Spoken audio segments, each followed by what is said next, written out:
Welcome to the Voice of Vietnam, I'm Ngọc Huyền. On our show today, after the news, current affairs looks at prospects of the EU-China summit, which seeks to narrow differences between the two sides. Our Village Live segments will highlight how Ngọc Huyền Commune in the northern province of Sơn La preserves its bamboo and rattan weaving craft. Finally, our culture segments will feature composer Van Dung and his contributions to Vietnamese music. But first, here's the news.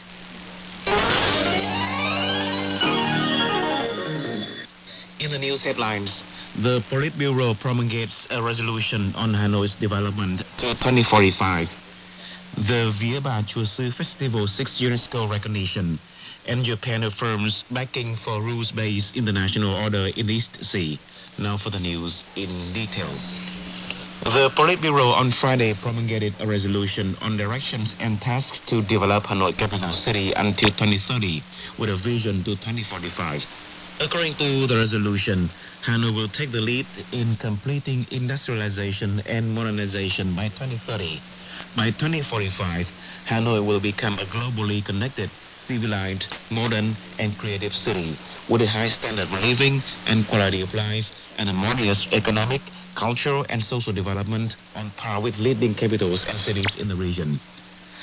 The resolution was adopted at Friday meeting in Hanoi, chaired by Party General Secretary Nguyen Phu Trọng, who urged the Party Committee, administration, and people of Hanoi to be mindful of the city's important role and position.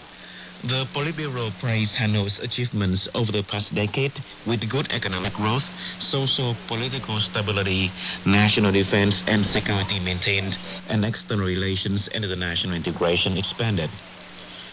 A senior official with the World Bank says the bank is committed to helping Vietnam realize its goals of becoming a high-income economy by 2045 and reaching net zero emissions by 2050.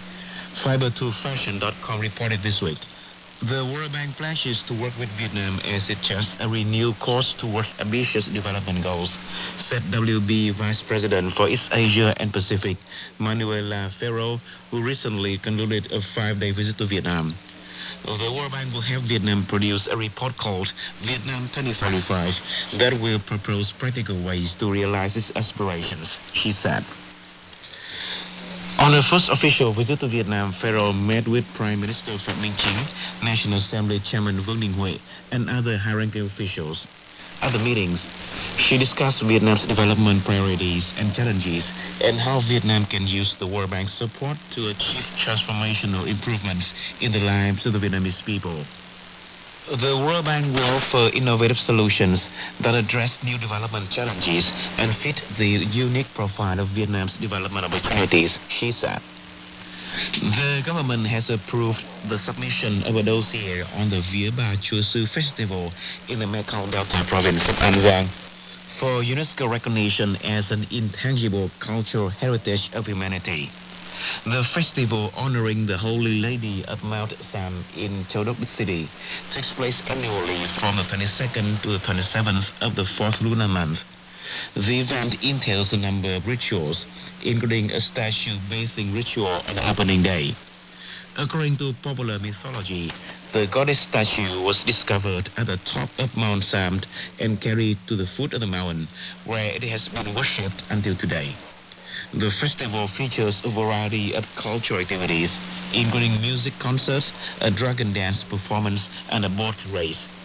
It was recognized as a national intangible heritage in 2014. Arrivals from Vietnam, vaccinated or not, will no longer have to undergo a mandatory 7-day quarantine when entering South Korea. The Korea Disease Control and Prevention Agency said on Thursday that it is removing Vietnam, Myanmar, and Ukraine from its list of countries subject to strict COVID-19 control measures. The agency's commissioner, Chung Eun-kyung, said South Korea plans to flexibly operate its system for granting quarantine exemptions for countries based on their current risk level. The Reading Culture Ambassador and Virtual Book Introduction Contest 2022 was launched in Hanoi Friday as part of the Vietnam Book and Reading Culture Day this year.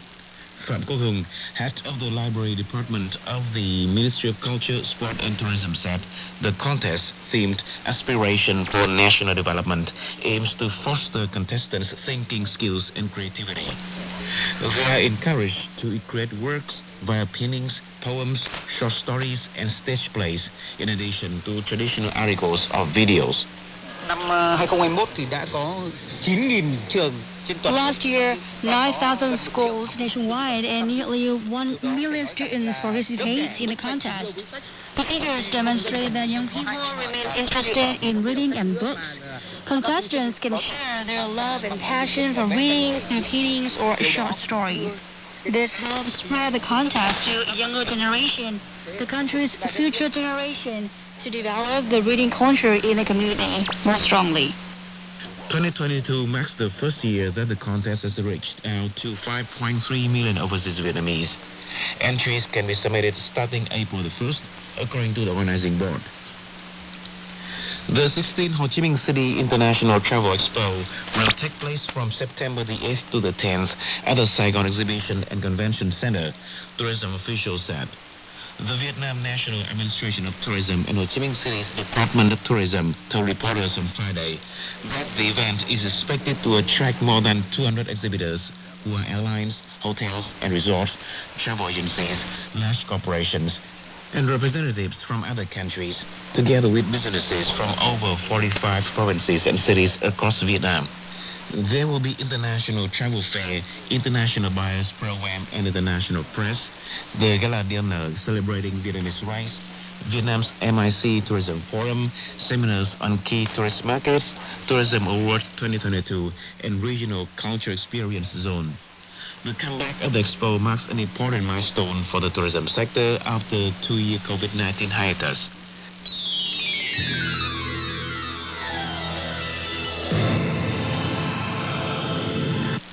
And now, some world news.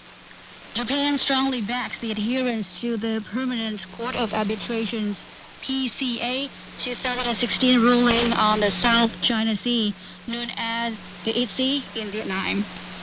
Japanese ambassador to the Philippines, Kashikawa Kazuhiko, tweeted that a rules-based, free and open order in the sea is a legitimate concern of the international community, including Japan, as it has been a vital sea lane that needs to remain free and open. He reiterated Japan's position that any actions by force or coercion are utterly unacceptable. The rules-based international order is more important than ever for every country, regardless of its size, he added.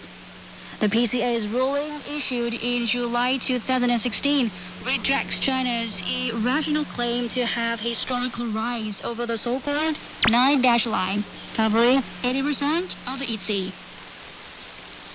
41 countries pledged more than $2.4 billion toward the UN's $4.4 billion appeal for humanitarian aid to Afghanistan, the UN said on Thursday.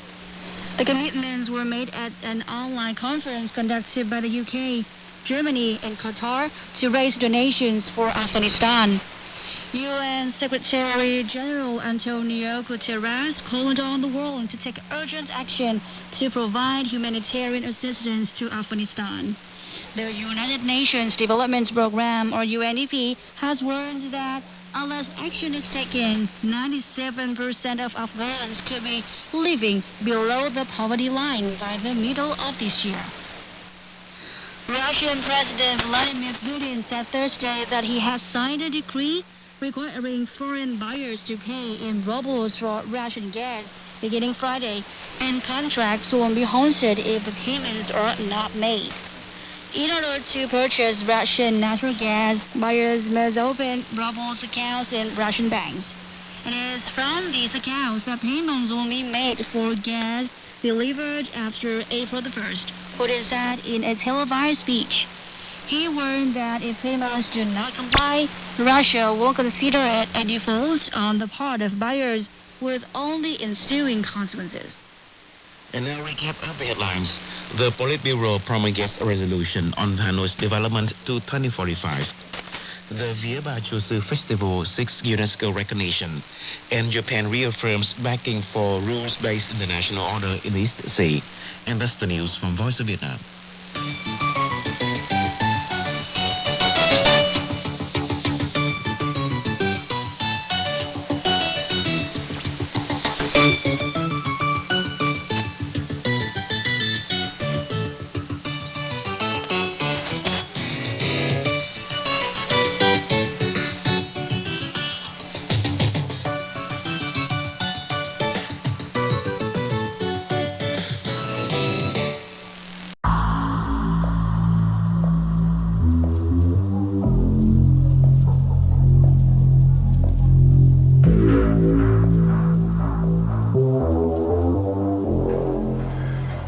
Don't know what you're messing with. Why in the hell don't you leave it alone?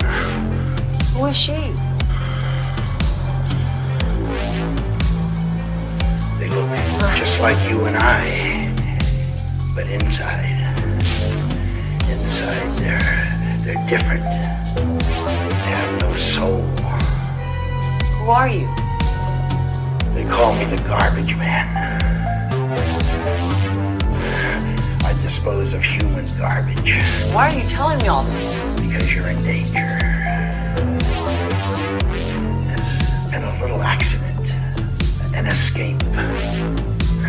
They're very real, very dangerous, Jeff. Be careful.